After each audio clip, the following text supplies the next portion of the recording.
دکوکی رحمۃ اللہ تعالیٰ علیہ نے فرمایا ان 7 درختوں کا کبھی ایک بن جانا اور کبھی پھر 7 بن جانا میرے لیے نہایت حیرت کا سبب تھا۔ پھر اور عجب بات یہ ہوئی کہ ان 7 درختوں نے صف بندی کی اور ان میں سے ایک امام بن گیا۔ درختوں کی نماز پر مجھے تعجب ہوا۔ پھر مجھے قرآن کی آیت یاد آئی، وَالنَّجْمُ وَالشَّجَرُ يَسْجُدَانِ، یعنی زمین پر پھیلی ہوئی بیلیں اور درخت اللہ کو سجدہ کرتے ہیں۔ تھوڑی دیر کے بعد میں نے دیکھا کہ وہ 7 درخت پھر 7 انسان بن گئے اور بیٹھ کر التحیات پڑھ رہے ہیں۔ میں آنکھیں مل کر دیکھتا تھا کہ یہ کون عظیم لوگ ہیں۔ جب میں ان کے قریب گیا اور انہیں سلام کیا تو انہوں نے جواب دیا اور میرا نام لیا۔ میں نے پوچھا، آپ کو میرا نام کیسے معلوم ہو؟ تو وہ بولے کہ اولیاء رحمۃ اللہ تعالیٰ علیہم کی حقیقتوں کی طرف توجہ ہوتی ہے اور وہ معرفت حق میں مستغرق ہوتے ہیں، اس لیے وہ ہر بات سے واقف ہوتے ہیں۔ یاد رکھو، صحبت میں بڑی تاثیر ہوتی ہے۔ بیج مٹی اور پانی کی صحبت میں رہتا ہے تو انگور بن جاتا ہے۔ دانہ اپنے آپ کو مٹی میں ملاتا ہے تو اس کا ظاہر ختم ہو جاتا ہے اور باطن جلوہ گری کرتا ہے۔ ان بزرگوں نے مجھے مراقبہ کرنے کا حکم دیا۔ میں مراقبہ کرتے ہی دور زمانہ سے باہر آ گیا۔ عالم کے سارے تغیرات دور زمانہ کی وجہ سے ہیں۔ جو شخص دور زمانہ سے باہر ہوگا تو وہ کم و کیف سے بالا تر ہو جاتا ہے۔ جو انسان چوں و چراں سے آزاد ہو جائے تو وہ خدائے بیچوں کا ہمراز بن جاتا ہے۔ جو لوگ زمانے کے مقید ہیں وہ لازمانی ذات باری کی طرف راہیاب نہیں ہو سکتے۔ طلب و جستجو میں تو سالک اور غیر سالک ایک جیسے ہوتے ہیں، اور بے زمانہ پن سے واقفیت صرف تحیر کی راہ سے ہوتی ہے۔ یہ راستہ انسان کے اپنے بس میں نہیں ہے۔ اگر انسان اپنے نگہبان غیبی کو نہیں دیکھ سکتا تو اس کے وجود کو اسے ہی سے سمجھ لے کہ انسان ہر چند کوشش کرتا ہے اور اس کوشش میں آزاد بھی ہوتا ہے، لیکن مقصد تک نہیں پہنچ پاتا۔ اس سے معلوم ہوا کہ کوئی نہ کوئی غیبی بندش ہوتی ہے۔ نماز کا وقت ہو گیا ہے۔ اے دکوکی رحمۃ اللہ تعالی علیہم، امامت کے لیے آگے آ جاؤ۔ تم ایسے امام ہو جس کی باطنی چشم کھلی ہوئی ہے، اور امامت کے لیے ایسا ہی شخص موزوں ہوتا ہے جو روشن ضمیر ہو۔ تیری نماز بے سرور، تیرا امام بے حضور، ایسی نماز سے گزر، ایسے امام سے گزر۔ علامہ اقبال۔ کسی اندھے کو امام نہیں بنایا جاتا کیونکہ وہ اپنی ظاہری گندگی کو نہیں دیکھ سکتا اور پاک نہیں ہو سکتا۔ امامت کے لیے اندھے حافظ اور فقیہ سے روشن آنکھوں والا کم علم بہتر ہوتا ہے، کیونکہ وہ ظاہری گندگی کو دیکھ سکتا ہے، لیکن اگر انسان دل کا اندھا ہے تو وہ مجسم شر ہے۔ ظاہری اندھے پر تو ظاہری نجاست ہوتی ہے جسے آسانی سے دور کیا جا سکتا ہے، لیکن باطن کے اندھے میں باطنی نجاست ہوتی ہے جسے دور کرنا بڑا دشوار ہوتا ہے۔ باطنی نجاست صرف آنسوؤں سے دھلتی ہے۔ خدا نے کافر کو نجس اس کی باطنی نجاست ہی کی وجہ سے کہا ہے۔ ظاہری نجاست کی بدبو زیادہ دور تک نہیں جاتی، لیکن باطنی نجاست کی بدبو آسمانوں تک پھیلتی ہے۔ میں نے جو نکتے بتائے ہیں وہ تمہاری عقل کے مطابق ہیں۔ کوئی پورا سمجھدار ملے گا تو تفصیل سے بات کروں گا۔ انسان کے بدن اور فہم کی مثال گھڑے اور اس کے پانی کی سمجھو۔ بدن کی ٹھلیا میں ہوا سے خمسہ 5 سوراخوں کی طرح ہے۔ اگر ٹھلیا کے سوراخ بند نہ کیے جائیں تو ٹھلیا میں پانی یا برف نہیں رہے گی۔ اگر ہوا سے ہمسا کی حفاظت نہ کی جائے تو فہم ضائع ہو جائے گی۔ اسی لیے اللہ نے نبی صلی اللہ علیہ وآلہ وسلم کو حکم دیا کہ اے نبی صلی اللہ علیہ وآلہ وسلم، آپ صلی اللہ علیہ وآلہ وسلم مومنوں سے کہہ دیجئے کہ وہ اپنی نگاہیں پست رکھیں۔ بیہودہ گفتگو سے بھی فہم برباد ہو جاتی ہے۔ کان سے غلط باتیں سنیں گا تو فہم برباد ہوگی۔ اولیاء رحمۃ اللہ تعالیٰ علیہم کے حواس خمسہ کے ذریعے بھی فہم حق کا گھٹاؤ ہوتا ہے، لیکن وہ اس کا عوض اور بدل حاصل کر لیتے ہیں۔ وقت نہیں ہے ورنہ میں سمجھاتا کہ اولیاء رحمت اللہ علیہم کوئی شے عوض اور بدل کہاں سے حاصل ہوتا ہے۔ بڑے بڑے دریاؤں کا پانی خرچ ہوتا رہتا ہے، جیسے سمندروں سے بخارات بن کر بادل بنتے ہیں۔ التحیات میں جو سلام پیش کیا جاتا ہے اس میں سب نبیوں کی تعریف ہے، جیسے کہ پیالوں کو تشت میں ڈال دیا جائے۔ در حقیقت ممدوح تو ایک ہی ہے، اور اسی اعتبار سے مذہب بھی ایک کے علاوہ نہیں ہے۔ ہر تعریف چاہے کہیں ہو اللہ کے نور ہی کی طرف جاتی ہے، اور صورتوں اور شخصوں کی تو عارضی ہوتی ہے۔ اگر کوئی ان صورتوں کو یا اشخاص کو اصل سمجھ بیٹھے تو گمراہ ہے۔ مجازی مشوقوں کے عشق کا نتیجہ محض شہوت پر مبنی ہوتا ہے۔ خیالی مشوق سے اگر عشق بھی ہو تو وہ حقیقت تک پہنچنے کے لیے ہو۔ عشق مجازی حقیقی عشق کا پل ہوتا ہے۔ عشق مجازی کو حقیقت تک پہنچنے کا ذریعہ بنانا چاہیے۔ لوگ عشق مجازی میں شہوت کی طرف دھیان کر کے اپنے عشق کے پر کو جو حقیقت تک پرواز کا سبب بن سکتا تھا برباد کر بیٹھے ہیں۔ اس بات کی تفصیل کی حد نہیں ہے۔ جیسے ہی ان بزرگوں نے تکبیر تحریمہ پڑھی، وہ دکوکی رحمت اللہ تعالی علیہ کی اقتدار میں دنیا و مافی سے بے خبر ہو گئے۔ تکبیر تحریمہ کا مطلب ہی یہ ہے کہ جیسے قربانی کے جانور پر تکبیر کہہ کر چھری چلا دی جاتی ہے، اسی طرح نمازی دربار خداوندی میں اپنے نفس کی قربانی پیش کرتا ہے۔ اس لیے جب تم تکبیر پڑھو تو فوراً نفس امارہ پر چھری پھیر دو۔ تکبیر کے وقت روح کو حضرت ابراہیم علیہ السلام کی طرح بناؤ اور جسم کو حضرت اسماعیل علیہ السلام سمجھو۔ اللہ اکبر کہنے کے بعد جسم، شہوت اور حرص وغیرہ یعنی مکروہات کے اعتبار سے مرتا ہو جانا چاہیے، اور قیام نماز کی حالت کو ایسا سمجھو جیسا کہ قیامت میں حضرت حق کے دربار میں صفیں باندھ کر کھڑے ہوں گے اور حساب و کتاب اور سوال و جواب ہوں گے۔ نماز میں گویا اللہ تعالیٰ تم سے سوال کر رہا ہو کہ تم کو جو زندگی کی مہلت دی ہے اس میں تو نے میرا کیا کام کیا ہے؟ میں نے جو روزی اور طاقت دی تھی وہ کس کام میں صرف ہوئی؟ جو حواس خمسہ اور ہاتھ پاؤں دیے وہ تو کس کام میں لایا؟ جب یہ حالت ہو تو رکوع میں جا کر انسان شرمندگی محسوس کرتا ہے اور پھر جھک کر تسبیح کرتا ہے۔ اللہ کا حکم ہوتا ہے کہ سر اٹھا اور جواب دو، تو پھر کھڑا ہو جاتا ہے اور بے بس ہو کر سجدے میں گر جاتا ہے۔ پھر سر اٹھانے کا حکم ہوتا ہے، وہ سر اٹھاتا ہے لیکن شرمندگی سے پھر سجدے میں گر جاتا ہے۔ قعدہ میں جب پھر اللہ اپنی نعمتوں کا سوال کرتا ہے اور پھر انسان دیکھتا ہے کہ اس کے پاس تو کوئی سرمایہ نہیں ہے، تو گھبرا کر سفارشی کی تلاش کرتا ہے۔ دائیں جانب جب سلام کرتا ہے تو گویا انبیاء علیہ السلام اور کرامن کاتبین سے سفارش کی گزارش کرتا ہے۔ وہ گویا کہتے ہیں کہ اب وقت نکل گیا ہے، تو بائیں طرف سلام کر کے رشتہ داروں اور دوستوں سے مدد کا طلبگار ہوتا ہے۔ رشتہ دار بھی مایوس کر دیتے ہیں۔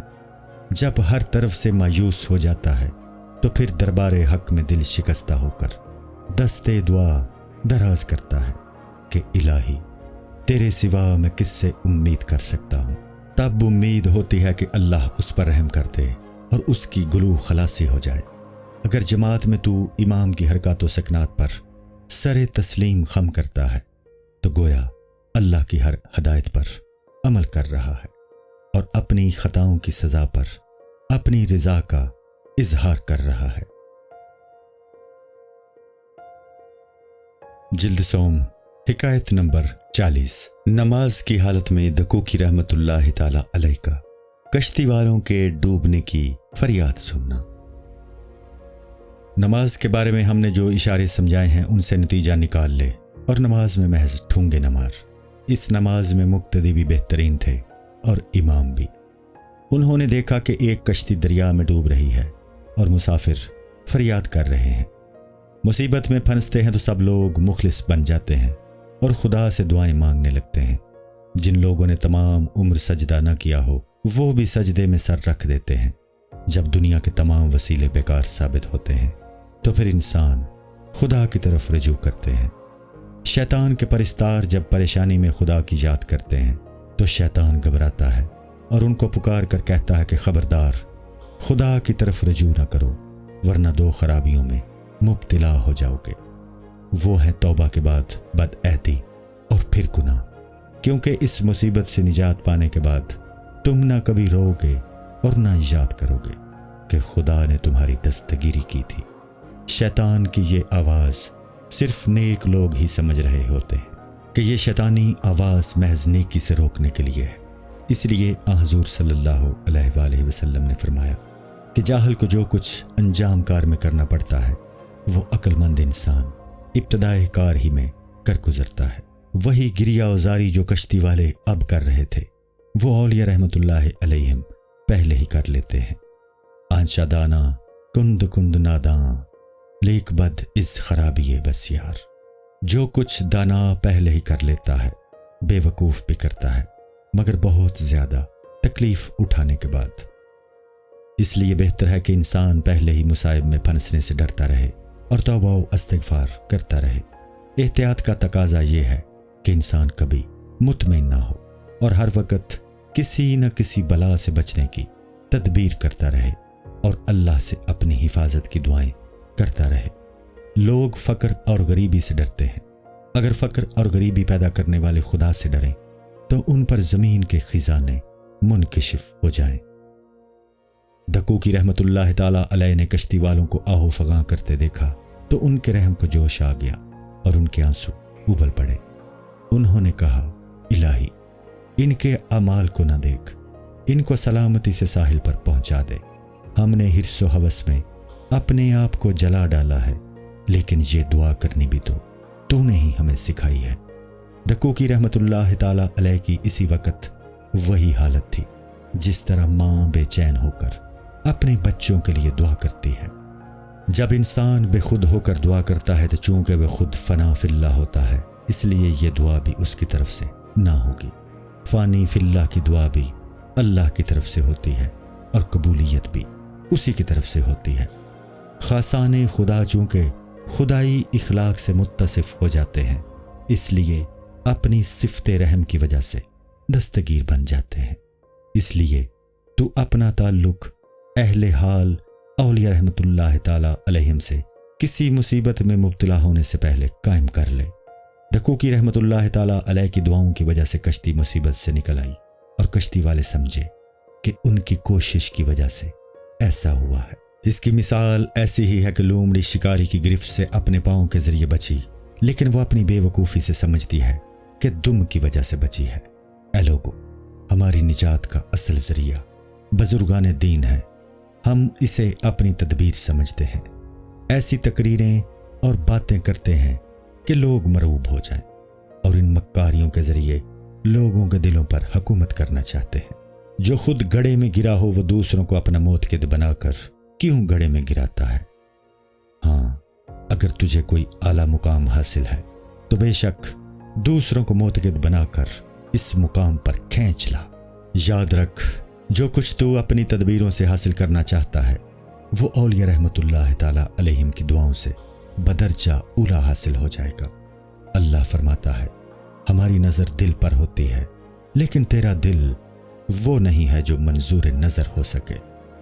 اگر دل میں سفلی جذبات ہیں تو اس میں اور صورت میں کوئی فرق نہیں، اور صورت تو منظور خدا نہیں ہوتی۔ پیغمبروں علیہم السلام اور اولیاء رحمت اللہ علیہم کا دل آسمانوں سے بھی بالا تر ہوتا ہے۔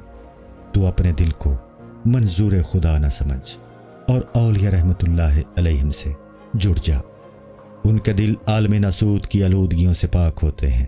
اولیاء رحمت اللہ تعالیٰ علیہم عوام کے دلوں کو اپنی طرف کھینچ سکتے ہیں، لیکن عوام کی انانیت اس راہ کی رکاوٹ ہے۔ اس دنیا کی ہر چیز دل کے مصفہ ہونے میں رکاوٹ ہے۔ دنیا کی ہر چیز انسان کو شباب کی طرح مدہوش بناتی ہے اور اپنی محبوب چیز حاصل نہ ہونے سے ویسی ہی اینٹھن ہوتی ہے جو شراب کے نہ ملنے سے ہوتی ہے۔ اس لیے مناسب یہی ہے کہ دنیا کی چیزوں کو بقدر ضرورت ہی استعمال کیا جائے۔ تیرا دل تو دنیاوی لذتوں کا عاشق ہے، یہ دل کہلانے کے لائق نہیں ہے۔ اس کو دودھ اور شہد سے لذت ملتی ہے، مگر یاد رکھو، ہر لذیذ چیز کی لذت دل کے تابع ہے۔ اگر دل میں لذت ہے تو اس چیز میں بھی ہوگی، ورنہ نہیں۔ تو جو دل کسی دنیاوی چیز سے لذت حاصل کرے وہ دل اصل نہیں ہو سکتا۔ حقیقی دل انبیاء علیہ السلام اور اولیاء رحمۃ اللہ علیہم کا دل ہوتا ہے۔ اللہ کی طرف سے اس دل کو سلامتی عطا کر دی جاتی ہے اور وہ اپنے اختیار سے دنیا والوں کو سلامتی تقسیم کرتا ہے۔ جو صحیح طریقے سے اپنا دامن پھیلائے گا، یعنی اولیاء رحمۃ اللہ علیہم کی جانب نیاز مندی سے رجوع کرے گا، اسے یہ نعمت ملے گی۔ اس دنیا میں جو تم سونا چاندی اپنے دامن میں بھرتے ہو، یہ بھی پتھر ہی ہے۔ جیسے بچے کھیلتے ہوئے مٹی کی ٹھیکریاں دامن میں بھر لیتے ہیں اور اپنی کم عقلی سے اسے دولت تصور کرتے ہیں۔ ہر سفید بالوں والا پیر نہیں ہوتا، اس کے لیے عقل کل میں سے حصہ درکار ہے۔ جلد سوم، حکایت نمبر 41۔ دکوکی رحمۃ اللہ تعالی علیہم کی دعا کے متعلق بزرگوں کا رد عمل اور ان کا غائب ہو جانا۔ کشتی ساحل پر آ گئی تو بزرگوں میں کھسر پسر شروع ہوئی کہ ایسا کام کس نے کیا ہے جس کا اسے اختیار نہیں تھا۔ سب نے کہا، ہم نے نہ زبان سے دعا کی ہے نہ دل سے، کیونکہ اللہ کے فعل کے خلاف دعا کرنا گویا اللہ پر اعتراض کرنا ہے۔ ہمارے اس امام نے درد کی وجہ سے یہ دعا کی ہوگی۔ دکوکی رحمۃ اللہ تعالی علیہ کے دیکھتے دیکھتے وہ لوگ غائب ہو گئے اور دکوکی رحمۃ اللہ تعالی علیہ ان بزرگوں کے پھر دیدار کی حسرت میں سالوں روتے رہے۔ اب تو ان کے رونے پر یہ اعتراض کر سکتے ہو کہ دکوکی رحمۃ اللہ تعالی علیہ خود بزرگ تھے تو ان انسانوں کی یاد میں کیوں روتے تھے؟ اے بھائی، ایسا تو نے اس لیے سمجھا کہ تو ان کو بشر سمجھتا ہے، حالانکہ جب وہ فنا فی اللہ تھے تو خواص بشری سے مرہ اور محض روح تھے۔ ہر انسان کو محض بشر سمجھنا اور اس کے باطنی فضائل پر نظر نہ کرنا، یہ شیطانی نظر ہے۔ شیطان نے حضرت آدم علیہ السلام کے ظاہری جسم کو دیکھا اور ان کے باطنی اوصاف پر نظر نہ کی۔ اے دکوکی رحمۃ اللہ تعالی علیہم، تم لوگوں کی باتوں کی پرواہ مت کرو۔ ان بزرگوں کے فراق میں خوب آنسو بہا۔ اللہ پاک نے فرمایا ہے، ادعونی استجب لکم، مجھ سے مانگو میں قبول کروں گا۔ اور جو تمام نفسانی بیماریوں سے خالی ہوتا ہے اس کی دعا ضرور قبول ہوتی ہے۔